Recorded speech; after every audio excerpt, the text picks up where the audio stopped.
এইটা কোনো কাম করলে না ভাই কন কেমন লাগে, তাল্য তুল্য গরম হয়ে যায়। কেমন স্কোরটা ঘোষণা করছে, মেহেদি মিরাজ আছে, সাইফুদ্দিন আছে, এই মায়ের দোয়া টিমের টনটন কুমার, এই টনটন কুমারের দিয়ে স্কোর ঘোষণা করে। আর তানজিন হাসান সাকিব, সাইফুদ্দিন এর কেরিয়ার, সাইফুদ্দিন ডেট ওভার আইয়াছে, 16 মারবে, ইয়ের কার্ড মারবে, ইয়ে মারবে কেটা বারবার যায় বিশ্বকাপ খেলতে। আর আমরা দর্শকেরা দেখি, আমাকে দেখিয়া সন্ধ্যাকালে চোখ ডললে কানতে বাড়ি যাই। এইটা কোনো স্কোয়াড হইলে?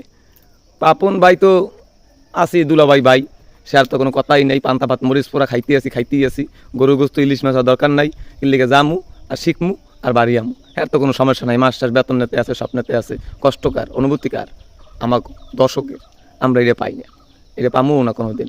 যেখানে এক্সপিরিয়েন্স প্লেয়ার সবসময় মেহেদি মিরাজ, মোস্তাফিজের লাগে ইন্ডিয়ার লাগে ম্যাচ জিতে নেই, জিম্বাবুয়ের লাগে ম্যাচ জিতে নাই, শ্রীলঙ্কার লাগে ম্যাচ জিতে নাই, এই ইতিহাসগুলো কেমনে ভুলিয়ে যায়?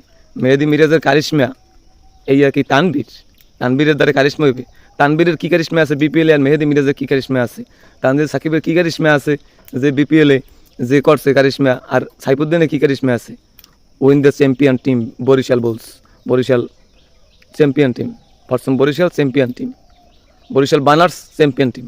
বরিশালের যারা খেলে এগুলো প্লেয়ার, এগুলো খেলা শিখে, ভালো কোচ দ্বারা ভালো খেলা শিখে। টনটন কুমার, সৌম্য সরকার, ডাগ আউট 0-0 কি মায়ের দোয়া টিমের লইয়া কি কম? মায়ের দোয়া টিমের খেলা আর দেখাচ্ছি না দেখা ভালো।